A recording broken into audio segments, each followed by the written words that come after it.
High news আপনাদেরকে স্বাগত। আমি রিক শুরু করছি নিউজ টুডে। সবার আগে চোখ রাখবো হেডলাইনসে।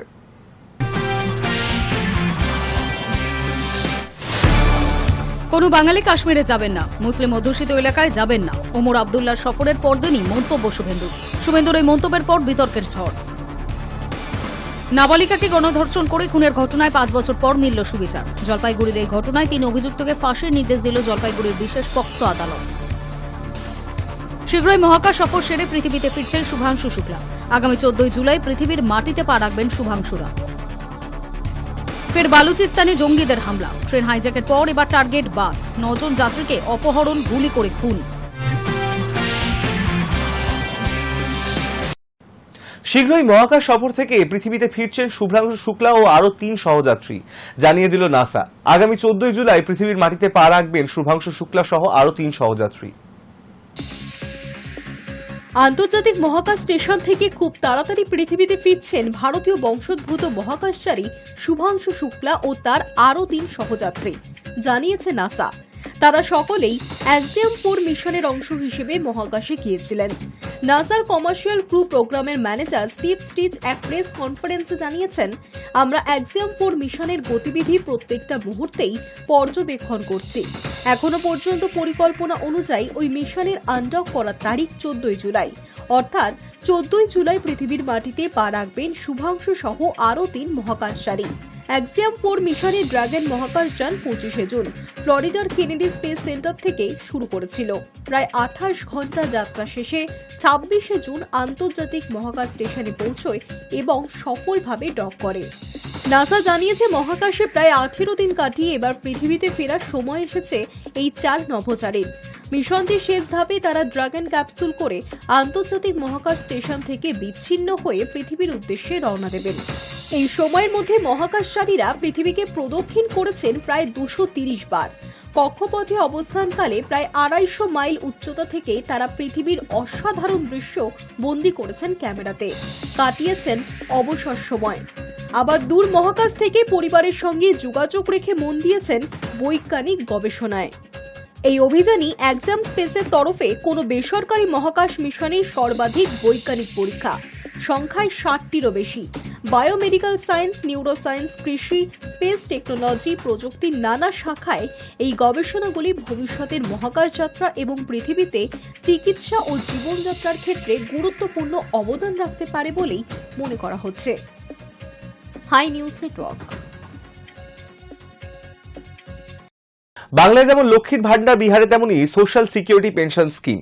তবে বাংলার মতন শুধু মহিলাদের নয়, বিহার সরকার এই পেনশন দেয় 60 সবাইকেই, সঙ্গে বিশেষভাবে সক্ষম মানুষদের, বিধবারা এবং আরো অনেকেই রয়েছেন এই পেনশন প্রকল্পের আওতায়। ভোটের মুখে তাই এই পেনশন নিয়ে বড় চমক দিলেন মুখ্যমন্ত্রী নীতিশ কুমার।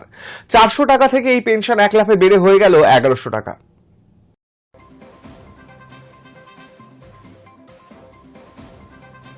বিহারে আগামী বিধানসভা নির্বাচনের প্রাক্কালে সমাজ কল্যাণ পেনশন প্রকল্পে বড় ঘোষণা করল রাজ্য সরকার। মুখ্যমন্ত্রী নীতিশ কুমার রাজ্যের 11.1 কোটি টাকা 27.1227 কোটিরও বেশি উপভোক্তার অ্যাকাউন্টে সরাসরি হস্তান্তর করেন। এদিনের সবচেয়ে তাৎপর্যপূর্ণ ঘোষণা, বিহার সরকার সামাজিক সুরক্ষা প্রকল্পের আওতায় মাসিক পেনশন এক লাফে 400 টাকা বাড়িয়ে 1100 টাকা করেছে। এই সিদ্ধান্তকে কেন্দ্র করে রাজনৈতিক মহলে শুরু হয়েছে জোর চর্চা। অনেকেই মনে করছেন, আসন্ন বিধানসভা নির্বাচনকে সামনে রেখে দারিদ্র্য ও প্রান্তিক ভোটারদের কাছে বার্তা পৌঁছে দিতেই এই আর্থিক বৃদ্ধির সিদ্ধান্ত নিয়েছে নীতিশ সরকার। মুখ্যমন্ত্রীর দপ্তরের তরফে জানানো হয়েছে, নতুন হারে পেনশন ইতিমধ্যেই কার্যকর হয়েছে এবং বৃহস্পতিবার যে অর্থ হস্তান্তর করা হয়েছে তা নতুন হারে হিসাব করেই। রাজ্যের বিভিন্ন সমাজ কল্যাণ প্রকল্পের আওতায় থাকা বৃদ্ধ, বিধবা, প্রতিবন্ধী সহ অন্যান্য আর্থিকভাবে পিছিয়ে থাকা শ্রেণীর মানুষ মাসে 1100 টাকা করে পেনশন পাবেন এখন থেকে। এদিন ভিডিও কনফারেন্সের মাধ্যমে পেনশন বিতরণের প্রক্রিয়ার সূচনা করেন মুখ্যমন্ত্রী। তিনি বলেন, আমাদের সরকার সবসময় গরিব ও অসহায় মানুষদের পাশে আছে। যাদের প্রাপ্য রয়েছে তারা যাতে সম্মানের সঙ্গে তা পান, সেটাই আমাদের অঙ্গীকার। নীতিশ কুমার আরও বলেন, প্রযুক্তিকে কাজে লাগিয়ে আমরা দুর্নীতি বন্ধ করে স্বচ্ছতা প্রতিষ্ঠা করেছি। ব্যাংক অ্যাকাউন্টে সরাসরি টাকা পাঠানোর ফলে উপভোক্তারা কোনো রকম দালাল ছাড়াই উপকৃত হচ্ছেন। এই সিদ্ধান্তকে ঘিরে রাজনীতির পারদ চড়েছে। বিরোধীরা অভিযোগ করছে, বছরের পর বছর 400 টাকায় ছিল মাসিক পেনশন। হঠাৎ করে ভোটের আগে এত বড় বৃদ্ধির নেপথ্যে রাজনীতির খেলা স্পষ্ট। যদিও সরকারি মহলের যুক্তি, দীর্ঘদিনের দাবি মেনেই এই বৃদ্ধি, যাতে বাস্তব মূল্য বৃদ্ধির সঙ্গে তাল মিলিয়ে উপভোক্তারা একটু স্বস্তি পান। বিহার সরকারের তথ্য অনুযায়ী বর্তমান সমাজ কল্যাণ পেনশন প্রকল্পের আওতায় উপভোক্তার সংখ্যা প্রায় 1.15 কোটি। প্রতি মাসেই বিপুল পরিমাণে অর্থ বরাদ্দ করা হচ্ছে যাতে সমাজের প্রান্তিক মানুষজন ন্যূনতম আর্থিক নিরাপত্তা পান। বিশেষজ্ঞরা বলছেন এই উদ্যোগ যেমন সরকারের সামাজিক দায়বদ্ধতার ইঙ্গিত দেয়, তেমনি নির্বাচনের আগে জনমনেও প্রভাব তৈরির কৌশলও হতে পারে। এখন দেখার এই আর্থিক চমক আগামী নির্বাচনে কতটা রাজনৈতিক লাভ এনে দেয় রাজ্যের শাসক শিবিরকে। Hi News network.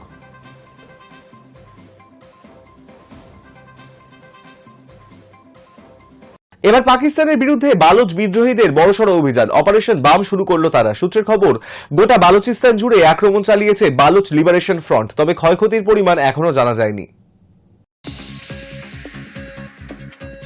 পাকিস্তানের বিরুদ্ধে শুরু হলো অপারেশন বাম। দীর্ঘদিন ধরে স্বাধীনতাকামী বালুচ বিদ্রোহীরা এবার বড়সড় অভিযান শুরু করেছে পাকিস্তান সরকারের বিরুদ্ধে। সূত্রের খবর, গোটা বালুচিস্তান জুড়ে আক্রমণ শানিয়েছে বালুচ লিবারেশন ফ্রন্ট। তবে অপারেশন বামের জেরে কতখানি ক্ষয়ক্ষতি হয়েছে সেটা নিয়ে এখনো মুখ খোলেনি পাকিস্তান।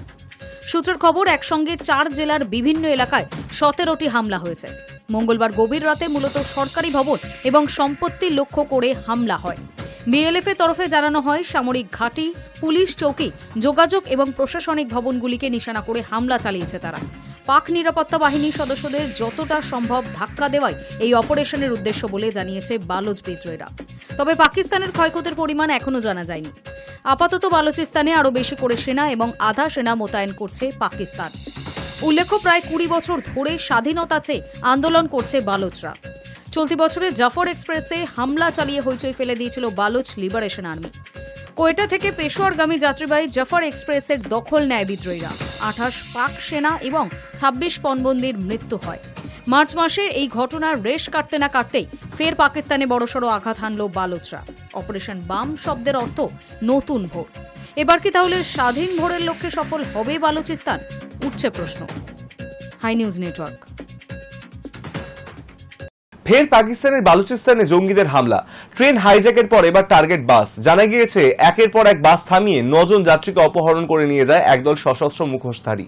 এরপর গুলি করে খুন করা হয় ওই 9 জনকে। ইতিমধ্যেই উদ্ধার করা হয়েছে 9টি দেহ। ফের পাকিস্তানের বালুচিস্তানে জঙ্গিদের হামলা। বৃহস্পতিবার ঘটনাটি ঘটেছে বালুচিস্তানের দক্ষিণ পশ্চিম প্রান্তে। বৃহস্পতিবার সন্ধ্যায় একদল সশস্ত্র মুখোশধারী একাধিক বাস আটকায়। সেখান থেকেই 9 জন যাত্রীকে অপহরণ করে তারা। সকলকে নিকটবর্তী পাহাড়ি এলাকায় নিয়ে যাওয়া হয়। সেখানেই গুলি করে হত্যা করা হয় ওই 9 জনকে। রাতভর তল্লাশি চালিয়ে 9 জনের দেহ উদ্ধার হয়েছে পাহাড়ি এলাকা থেকে। এখনো পর্যন্ত এই হামলায় কোনো গোষ্ঠী দায় স্বীকার করেনি। তবে এই একই প্যাটার্নে অপহরণ হামলার ঘটনা আগে চালিয়েছে বালুচ জঙ্গিরা। পূর্ব পাঞ্জাব প্রদেশের নাগরিকদের এভাবেই বেছে বেছে খুন করার নজির রয়েছে তাদেরই। ফলে অনুমান করা হচ্ছে, এবার অপহরণ করে খুনের ঘটনার নেপথ্যেও রয়েছে বালুচ লিবারেশন আর্মি। বালুচিস্তান প্রায় 2 দশক ধরে অস্থিরতার মুখোমুখি হচ্ছে। স্থানীয় জাতিগত বালুচ গোষ্ঠী পাকিস্তান সরকারকে প্রদেশের খনিজ সম্পদ শোষণের অভিযোগ এনেছেন। সম্প্রতি বালুচ বিদ্রোহীরা পাকিস্তানি নিরাপত্তা বাহিনীকে লক্ষ্য করে বেশ কয়েকটি মারাত্মক হামলা চালিয়েছেন। এর আগে পাকিস্তানে ট্রেন হাইজ্যাক করেছিল বালুচিস্তান লিবারেশন আর্মি। সেটি ছিল যাত্রীবাহী জাফর এক্সপ্রেস। প্রথমে ট্রেনটিকে লক্ষ্য করে বিস্ফোরণ ঘটানো হয়। এরপর ট্রেন থেমে গেলে বালুচিস্তান লিবারেশন আর্মির সদস্যরা ট্রেনে চাপে। মাথায় বন্দুক ঠেকে একাধিক যাত্রীকে পরপর ট্রেন থেকে নামিয়ে আনে তারা। যাত্রীদের মধ্যে ছিলেন পাকিস্তানি সেনা আধিকারিকরাও। প্রায় 2-3 দিন ধরে বালুচ লিবারেশন আর্মির সঙ্গেই লড়াই চলে পাক সেনার। মুক্ত করা হয় 3 শতাধিক যাত্রীকে। তবে এবার জঙ্গিদের গুলিতে প্রাণও হারান বহু সংখ্যক যাত্রী। Hi News Network. গাজার সংঘর্ষ বিরতি কার্যকর করার জন্য আরো 10 জন ইসরায়েলি পণবন্দীকে মুক্তি দিতে রাজি হলো হামাস। স্বাধীনতাপন্থী প্যালেস্তাইনি সশস্ত্র গোষ্ঠীর তরফে বৃহস্পতিবার জানানো হয়েছে, তেল আভিভের সঙ্গে স্থায়ী সংঘর্ষ বিরতির লক্ষ্যে এই সিদ্ধান্ত নিয়েছে তারা।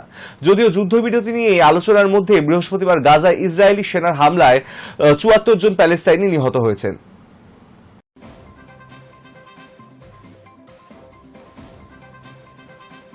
মার্কিন প্রেসিডেন্ট ডোনাল্ড ট্রাম্প শনিবার জানিয়েছিলেন, 1 সপ্তাহের মধ্যে ইসরায়েলি প্রধানমন্ত্রী বেঞ্জামিন নেতানিয়াহু সরকারের সঙ্গে সংঘর্ষ বিরতি চুক্তি করতে পারে হামাস। আমেরিকার মধ্যস্থতাতেই সংঘর্ষ বিরতি কার্যকর করার লক্ষ্যে আলোচনা শুরুও হয়েছে বলে দাবি করেছিলেন ট্রাম্প। কিন্তু হামাসের বিবৃতিতে নেতানিয়াহু সরকারের সদিচ্ছা নিয়ে প্রশ্ন তোলা হয়েছে।